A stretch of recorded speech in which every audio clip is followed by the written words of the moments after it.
started off as a PG podcast, but then Devin just kept on dropping shits and fucks, and now...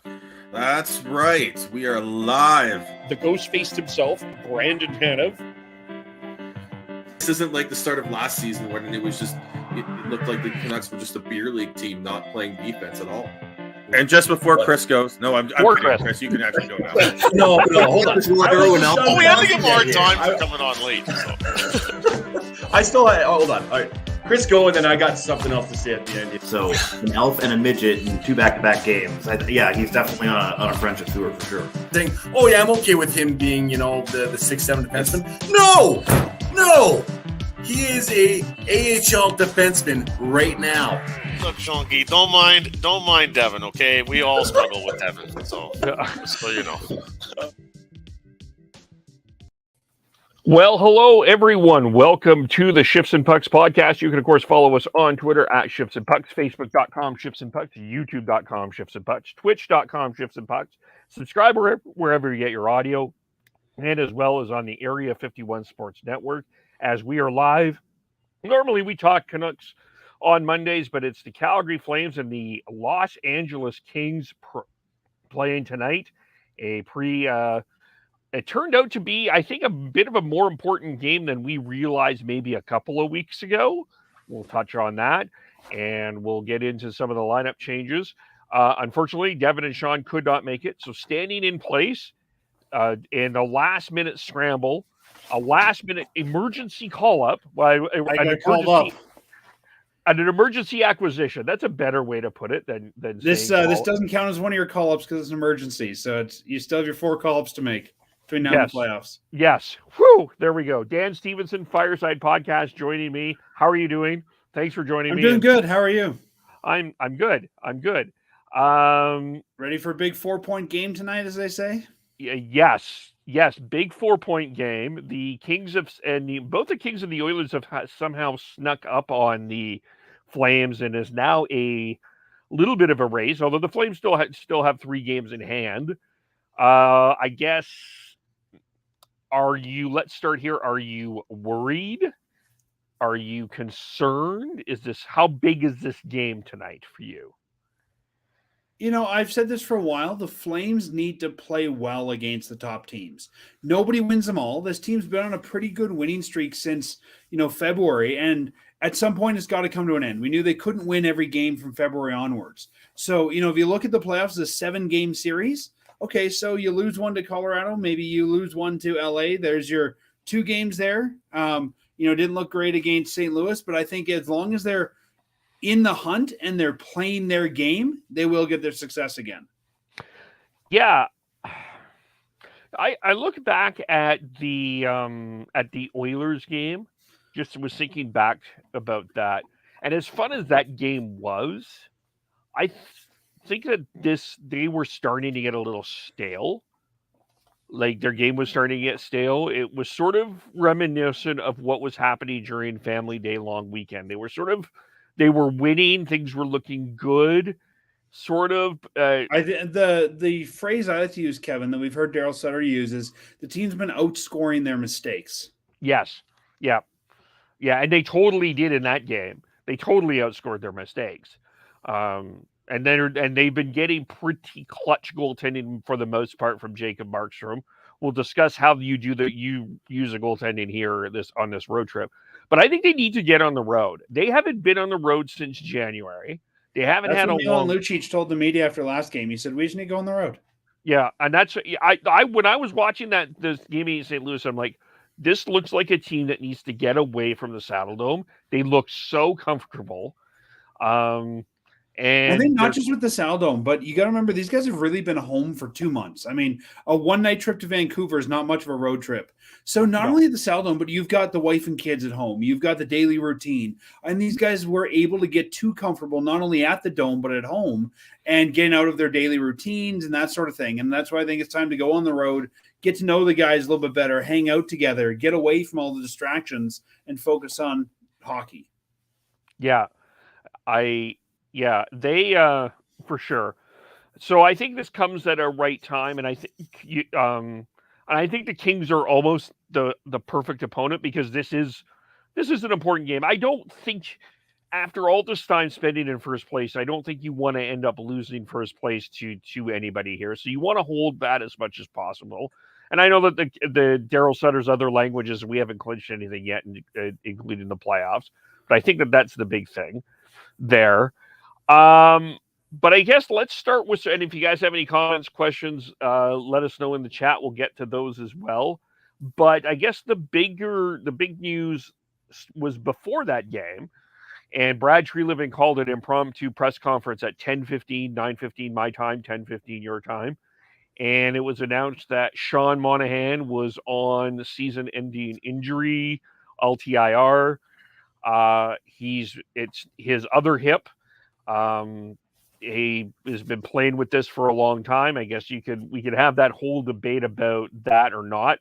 But I just from Sean Monahan's perspective, just to start there, from the very human perspective of this, he's been as professional. He's been a great soldier. He has been. He has been as professional of a player that you have ever wanted. Like, considering where he's been and considering what has happened with him, I think all the admiration is due for Sean Monahan for sure. And he's the guy that wears a letter for this team, right? I mean, he's obviously a leader. Yeah. And I often wonder, Dan, if this fan base has truly appreciated Sean Monahan. This fan base every year wants somebody to crap on. I mean, for a while it was Matt Stajan. I remember when it was Michael Backlund. It was Sam Bennett. I think that this year I hate to say it, but it's Monahan's turn. This team always needs a bad guy. This fan base always needs a bad guy. And I think, is Monahan underperforming for his salary? Yeah. I mean, do I think he's playing $6 million worth of hockey this year? No. But I think that, and this is what a lot of people don't see, is I think Sean does a lot off the ice for the team and for the community that I think, that was one of the things they lost with Gio. Yeah, Gio was, maybe slowing down, but they lost a lot off the ice. Iginla, same thing, a lot off the ice, both in the room and otherwise. And I think Monahan's one of those guys. I've been told by some players he's the funniest guy in the dressing room. Like, I think that they're really going to lose a leadership piece with him and a great ambassador for this team. Yep. And face-offs, that was huge. Like, on Saturday's game against St. Louis, and 65% St. Louis won on the draws.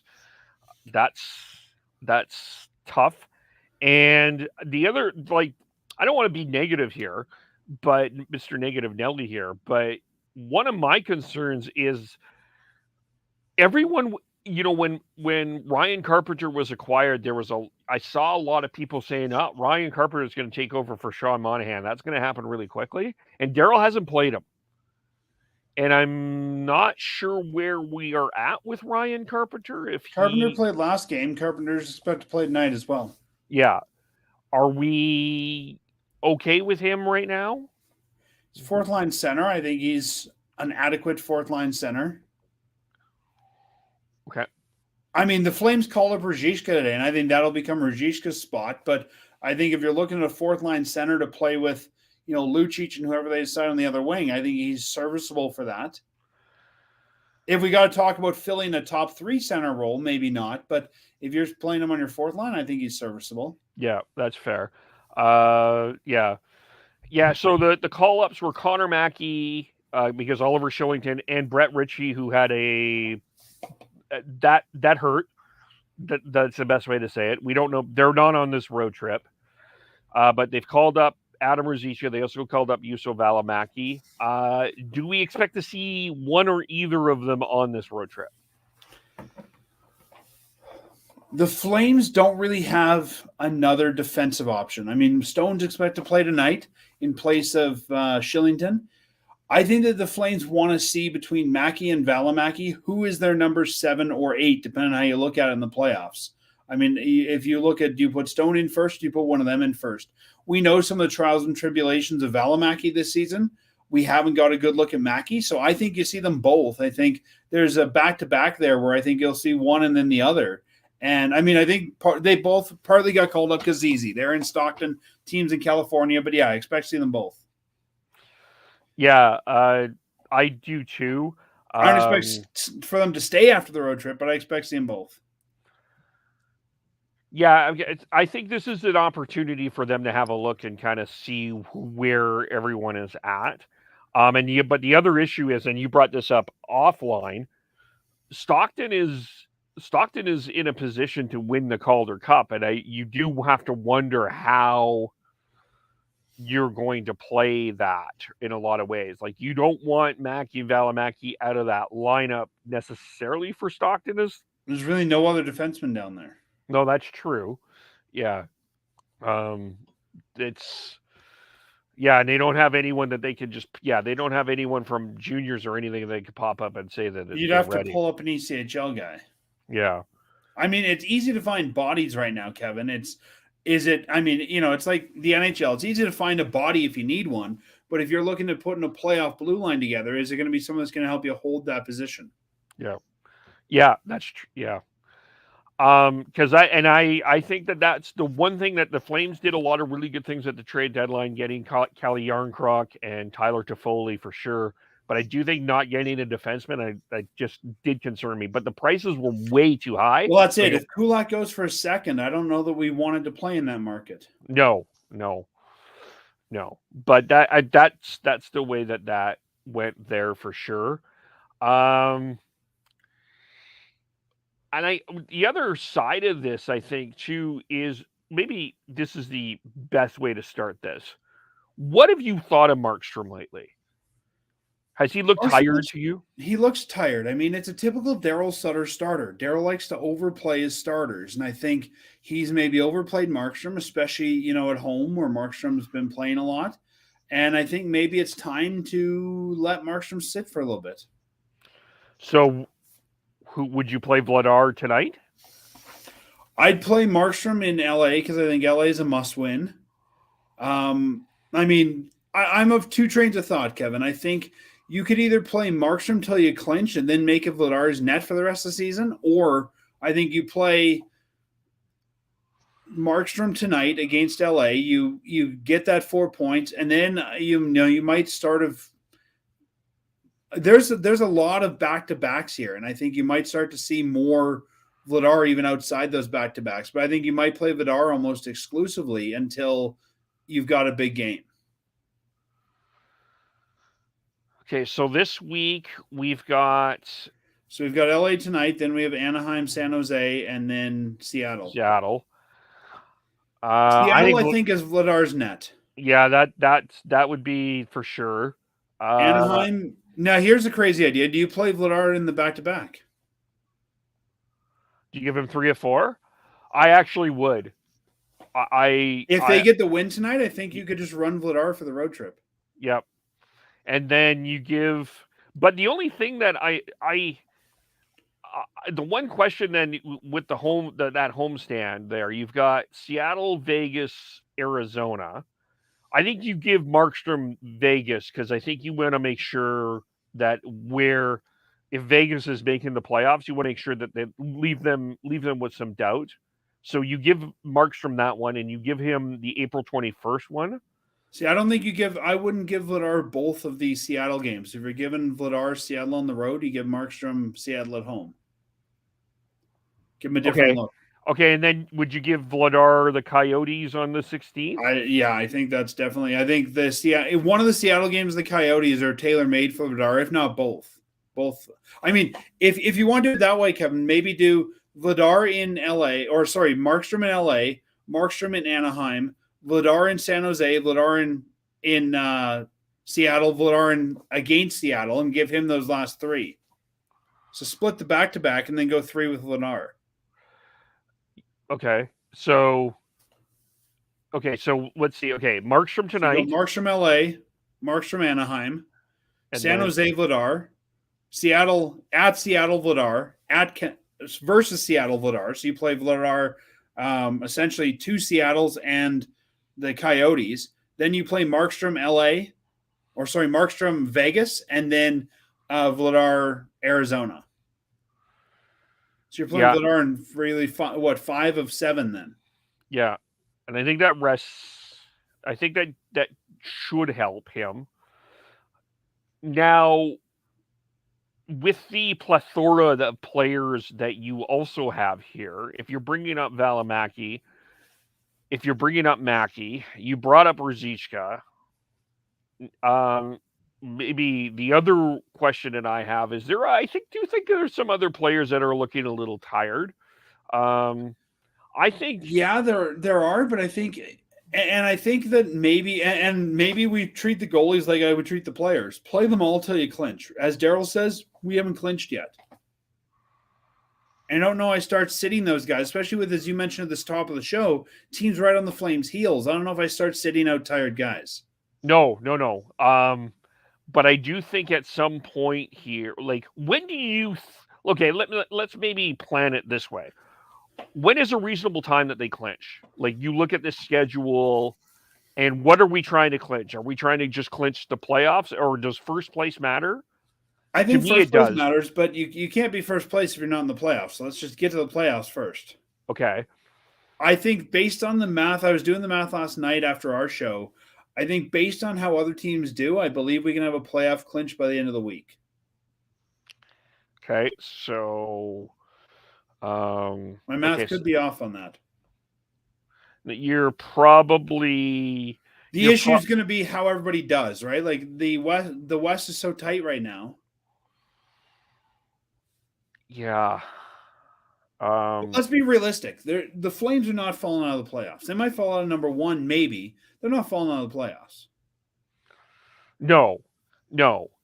The nice thing about this month for those that are roadists is you got a 4-game road trip. You got that back-to-back that make up with Chicago, Nashville, and then you got Nashville, Minnesota, Winnipeg at the end of the year. So you've got a little bit of you have some bonding time here, but to me, the one issue, I could see not taking some of the top guys on that final road trip, that final back-to-back road trip to Minnesota, Winnipeg. You mean? Yeah, Winnipeg. That Winnipeg game won't matter. No. And I think by then the Minnesota game really won't matter for Calgary standings. Yeah, so you can take them to Nashville, clinch first, and then which one? Chicago. Yeah. Well, no, because there's 2 games in Nashville, right? There's the 19th, and then you got the 26th. Okay, I'm thinking 26th. Okay. Because if you can clinch everything by that home game against Vancouver on the 23rd, then.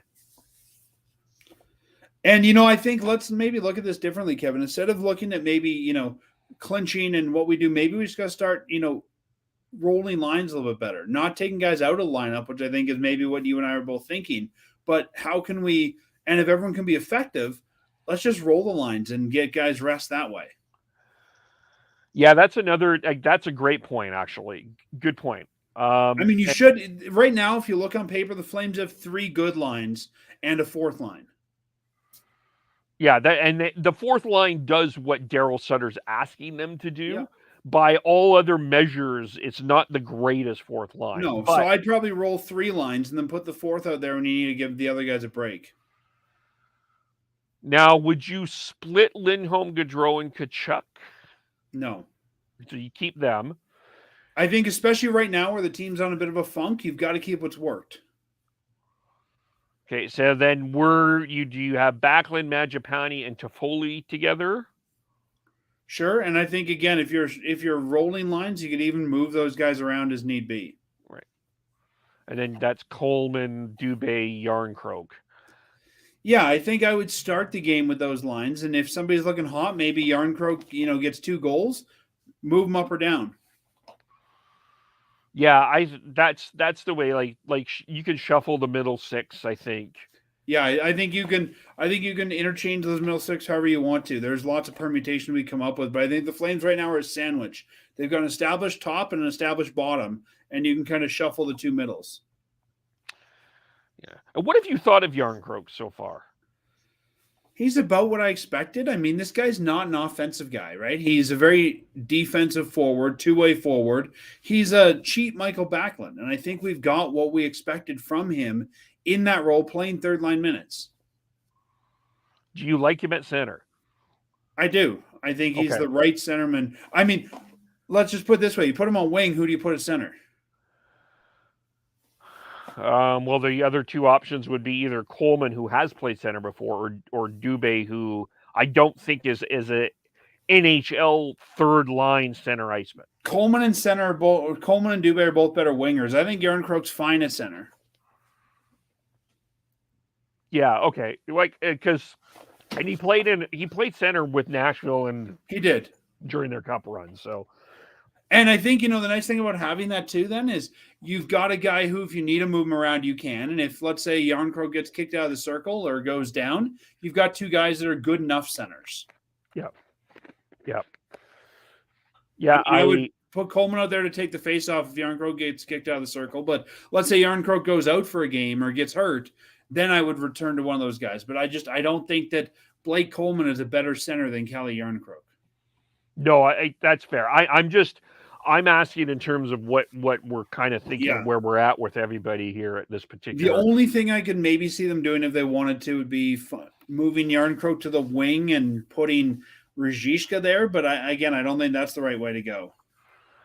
And I think in a playoff scenario, I don't see Daryl Sutter wanting. Like, I think Sutter likes Ruzicka. I think we will probably see a lot of Ruzicka within the final month here, but I don't think he wants to put him in that situation in playoff mode.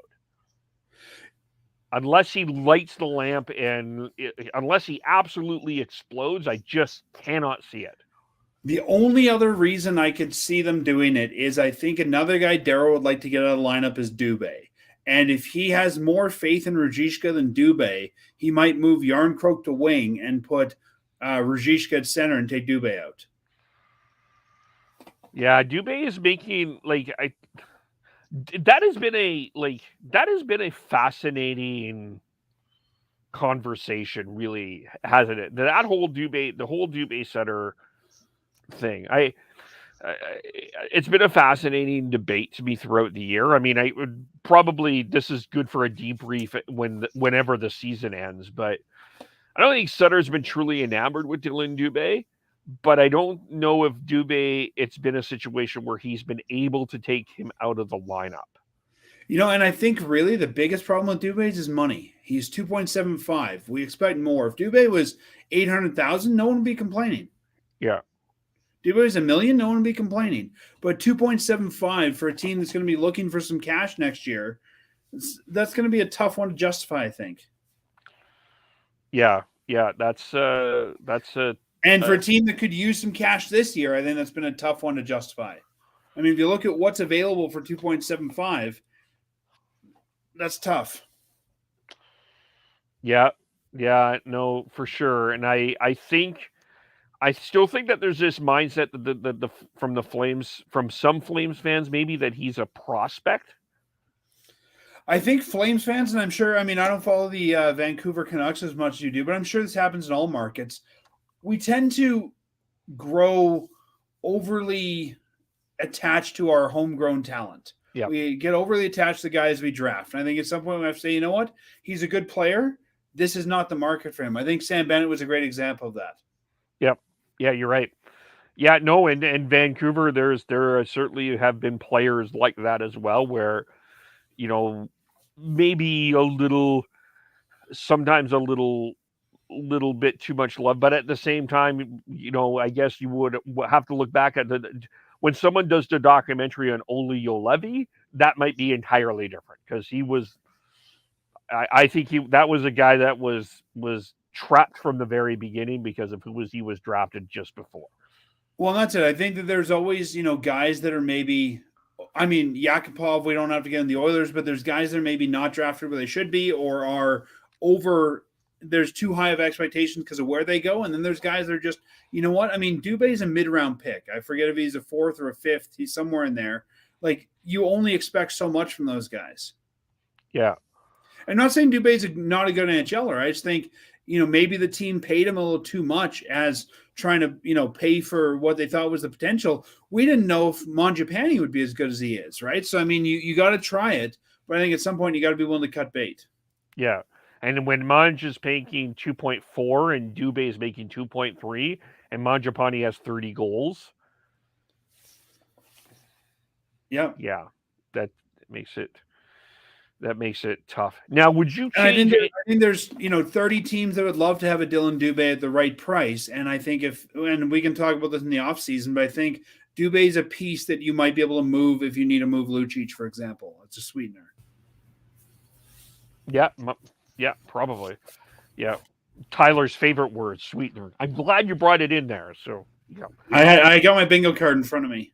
Yes, good for you. Good for you. Would you change any of the defensive pairing? I mean, I think I don't think enough people are appreciating. First of all, Rasmus Anderson. I don't think Anderson and Hanifin has been a fantastic pair. I'm not saying that you should change them because they've been lights out, awesome. And Rasmus is, if he's not been the most improved player, he's been damn close this year. And not when I say that, I'm not saying that he's been bad over the years. He's just taking his game to another level. And it's funny you mentioned Hanifin. Again, we talked about how Flames fans like to have an enemy. For years, he was the guy, we should move Hanifin. Hanifin sucks. I said when they acquired Hanifin, this is their next Giordano. I said Hanifin's going to peak just as Gio's out of town. And I didn't expect you to be out of town in expansion draft, but I was right there. So I'm going to take that one as a victory. I think, Hanifin's still very young, and I think that's what a lot of people forget. He's been around the league forever. He's still in his mid-20s. Yeah, Rasmus is older than Hanifin. He is. As far as changing the pairings, though, I don't think so. I mean, I think Raz and Hanifin are your number one pairing. If I look at the guys here, Raz and Hanifin are the number one. I think you don't – I mean, we're not going to change players at this point. So looking at the personnel that's on the roster, I think you keep your third pair as Goodbranson and Zadorov because they're working. And I think if I'm going to put a young guy in from the farm, either Mackey or Valamaki, the logical choice is put them with Tanev. He's got the Midas touch like Gio did. Gio made everybody look better. And heck, we're seeing Stone looking much better because he's playing with Tanev.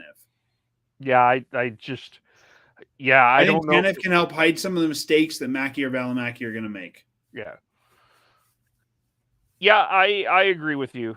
I agree with you on that. I wouldn't make any changes, but it's I guess an interesting question to look at, depending on what opponents of the Flames in the playoffs are going to be thinking and who, and you may want to give them any confusion. I don't think you necessarily need to completely overthink this, but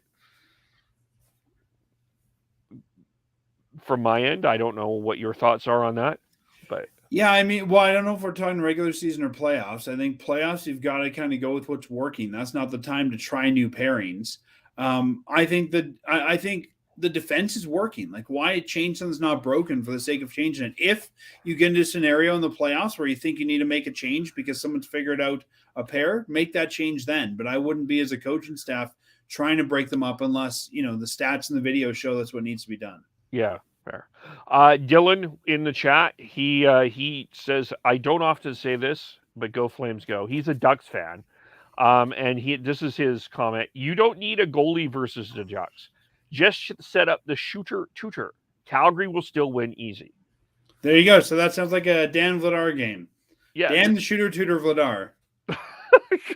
Put him in. Or maybe neither one of them. Just give them both a rest and just put some guy.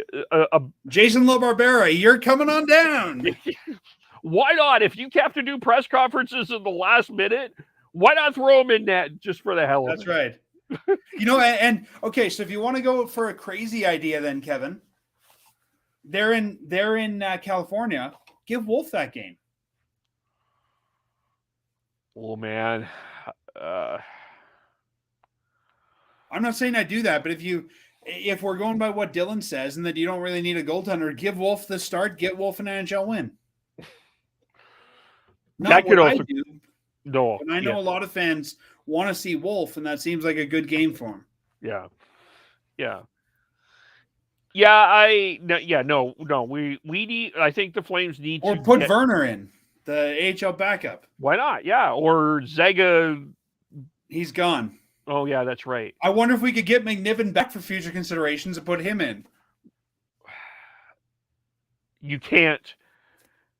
Because as we learned from the Dadonov trade debacle, if you acquire a player after the trade deadline, they cannot play in the regular season. I was pretty sure they could play in the regular season, just not in the playoffs. But we'll have to look it up. No, we checked. It is the regular season. Okay. Yeah, because we had that. We were confused too. It was like because I heard That's regular right. season. The trade deadline is not necessarily a deadline. You can trade any time. Those guys just aren't eligible for the rest of the year. Yeah. Yeah. So in terms of the record of this road trip, what is ideal? I think you've got to win too. Yeah. Is there any worry about Anaheim, or is this still the House of Horrors, or is that long done? Or I think it depends how the Flames approach them. And previous iterations of the Calgary Flames will always play down to poor opponents. I think if the Calgary Flames do that on this road trip, they're in trouble. If they say, well, we're going to Anaheim, it's an easy night, we're just going to play down to them, they're in trouble. If they're the Calgary Flames, they've been winning 7-1, 9-5. I think that there's not much worry against Anaheim, but I think Anaheim has some to prove. So if these guys are the same Calgary Flames we saw through the month of February, I think they've got no worries against Anaheim. Yeah. And Seattle can't score, and San Jose can't. I'm not super worried about them. No, me neither. Much. Yeah, the most important game on this trip is LA, but I think they need to get their game together, and I think just having that road trip helps. If they don't win in LA, I think then there's a lot more pressure to win in Anaheim and get that game together in Anaheim.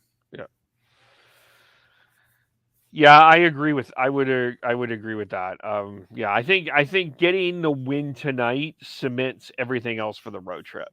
I agree. And I think it sets them on the right path there. You know, the guys are winning. They keep winning. I think that if they win in LA, it's probably an easy road trip. Yeah, I agree. What else? Is there anything else we didn't touch on with the Flames that we should? Are you maybe a couple of other quick things? Are you at this point curious about what the Flames' first round matchup is, or is that too early for you at this point in time? At this point, I think it's too early. I mean, it's fun to speculate. It's fun to think about it, but I wouldn't want the guys start thinking about it because then they're not going to have their eye on the prize. I think Daryl's got the right idea. Let's just focus on getting in the playoffs. Yeah.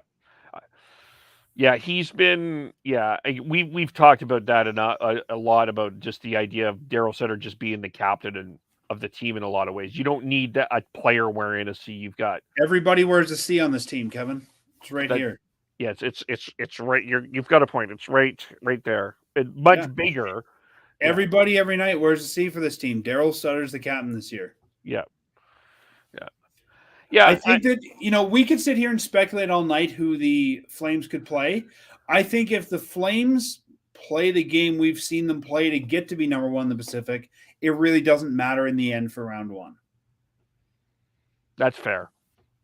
I don't think it's going to be, Daryl Sutter said whoever plays Colorado's a waste of 8 days.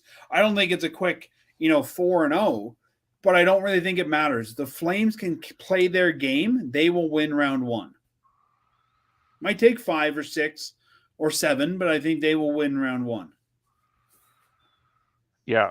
That's fair. I think that there will be, but I think also what Daryl said was right though in the terms of them being the underdog, or not the underdog, but I think the pressure will be on the Flames because they haven't done it before. For sure.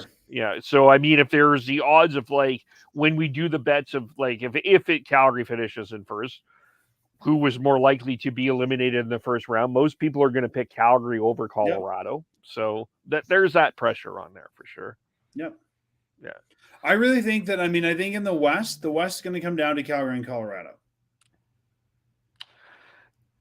I think people need to pay more attention to the Minnesota Wild. I don't disagree, but I also don't know that the Wild aren't going to get beat up. I think that the Wild could be in there, but I don't think the Wild will survive Calgary or Colorado. I think a beat-up Wild team playing Calgary, Colorado, they're not going to fare well. Yeah, it will. It's going. I get the first round. The first round is going to be fun, right? But yeah. And you never know with the Oilers, but I just don't trust the Oilers. The Kings, I don't know if I'm going into the playoffs with Koskinen and Smith as my goaltending tandem. I'm not trusting them. You might as well do the shooter-tutor. Is that what you're saying? The shooter-tutor would fit.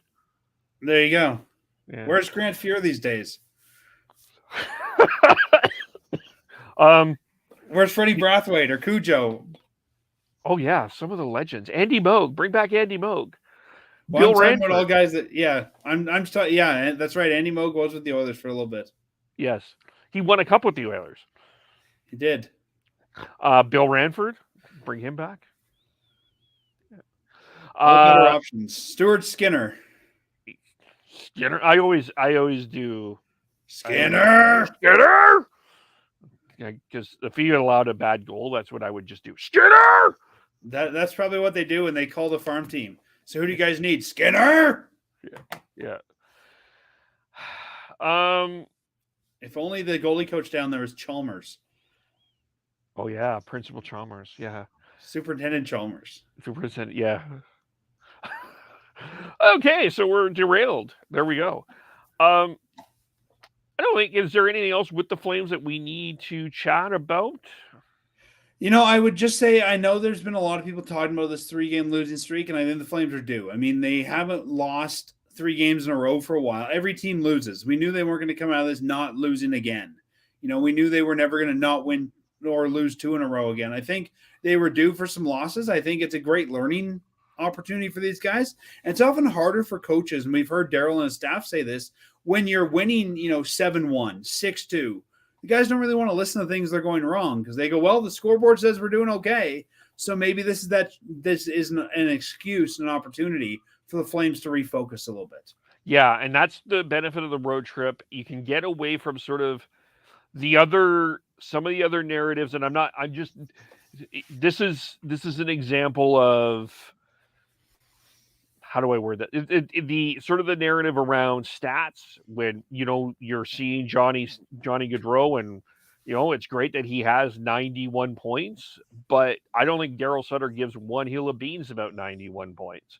And Matthew Tkachuk and Andrew Mangiapane in his 30 goals. I mean, Daryl hasn't said a lot of lovingly embracing. Well, I mean, he doesn't say a lot of lovingly embracingly things anyway, but he hasn't exactly jumped up and down all the time about Andrew Mangiapane the way that the Flame. No, but I think what Daryl says to the media and what Daryl says behind closed doors are different things as well. Yeah, well, for sure. But I think getting that game together, I think, is the most important part of this. And I think that this road trip has come at the right time. It's come at the right time. I think the guys are ready to receive some information there. And I think, maybe adding some new bodies into the room is going to give them that chance to socialize a little bit more and get to know each other a little bit more. And I think not only a road trip, but the California road trip is a special one too. There's lots for these guys to do. There's usually a trip to Disney. There's lots to do around LA. So I think it's the right road trip. If it was a road trip to Dallas, Minnesota, Chicago, is not as fun. This is usually, and I don't know if they're doing it this time, but Kevin, usually there's the road trip when they bring the moms or the dads, is that California road trip. I don't know if that's going on this time, but it's usually, I think it can be a great trip to get away from the rink. And this is their first road trip since early January. Yeah. Well, not only that, I want to say this is the first road trip that they've had that, I want to be careful how I word this. Restrictions are looser. So you can do some of those activity things that you're mentioning. Yeah. You can go golfing in California. And that was the thing the guy said last year is it sucked to be on the road because you pretty much had to get your meal and eat it in your room and just play Xbox because you couldn't see anybody. You couldn't go do anything. Yeah. I think this comes at a right time. I mean, we all saw the picture when Tyler Toffoli got acquired of him on a roller coaster at Disney with Lucic and his family. Let's go take another one. Yeah, why not? Yeah. Revive that 70s lines moments. So. Yeah, so I just think it's the right road trip, not just a road trip. I think it's the right road trip at the right time. Like you said, get the golf clubs with you, maybe hit Disney. Maybe some of the kids are going to go hang out with each other's kids. I just think it's the right trip at the right time. Yeah. For sure. In terms of any other NHL topics, did you follow that whole Trevor Zegras Jay Beagle situation? I didn't know. Okay. Maybe we'll save that for Wednesday because I the only other real non-Flames thing I was following was the Dodonov trade. Yeah, it turned out that was a. I felt for Dodonov. I really did.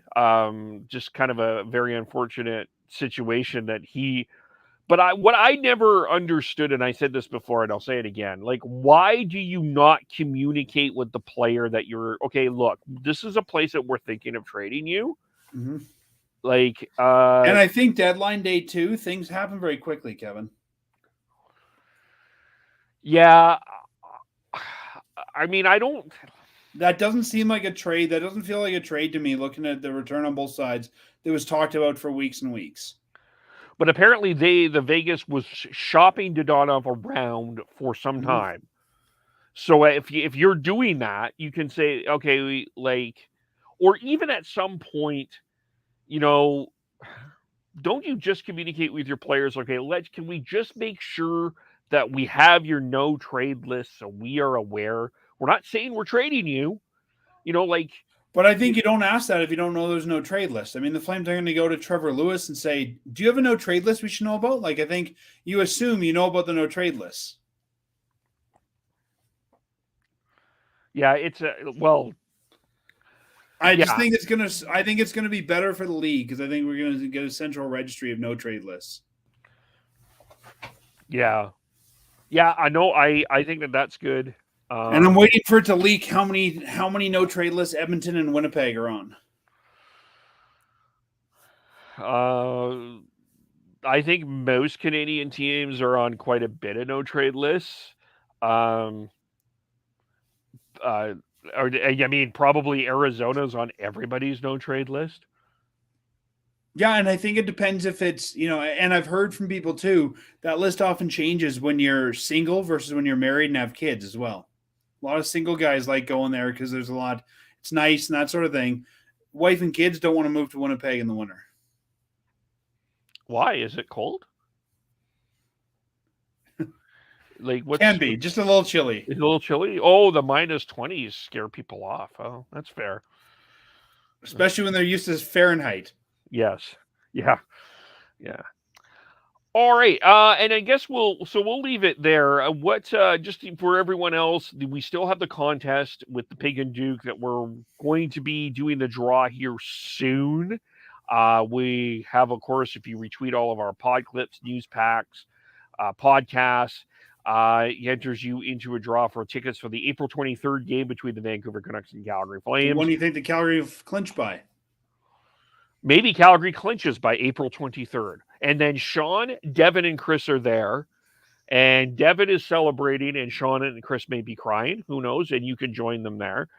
Message us the word of the week. And the word of the week this week will be road trip. So message that to any of our channels, and we will get that, and we will enter you into the draw.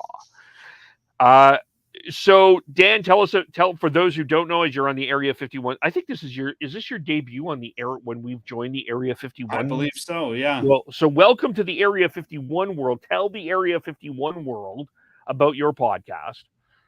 Well, unlike Area 51, our podcast is not classified. It's out there for everybody. You can find it at firesidechat.ca is our website, and wherever fine podcasts are, Twitter, we're at Fireside Podcast. Facebook, we're Fireside Chat. Facebook.com/Fireside Chat. We're on Instagram, Spotify, Apple, Google, wherever you get fine podcasts, you'll find us. And we're a weekly Flames podcast, which just put out a new episode tonight. All Flames talk once a week. So if you're a Flames fan, we'd love to see you. We'd love to hear from you. And we, just like these guys, always want to hear from our fans. So if you're a new listener, send us a message, send us a Flames question, your hot take, or your burning question, and we'd be happy to answer it on the show. Hey, the burning question. That would be a great way to... Anyway, now I have corny ideas. All right, so check them out. Dan, thanks for jumping on at the very last minute. Happy to help. Area 51 isn't as weird as I thought it would be. No, it rains a lot. because we're in the West Coast and stuff. But you can follow us, fight them there, and then follow us individually. Sean Beardy Canuck 03, Tyler TNOBLE, Devin Gordhow 09, Chris Schneids SCHNEIDZ. So everyone that is sick, get better soon. I am KEBULE. Shifts and Pucks, Facebook, YouTube, Twitter, Twitch, wherever you get your audio, and on the Area 51 Sports Network. We'll be back Wednesday in preparation for the Vancouver Canucks Vegas Golden Knights. We'll be prepping for that game. We'll watch for Twitter for the times for that. Thanks, everyone, and we will talk to you all very soon. Bye for now.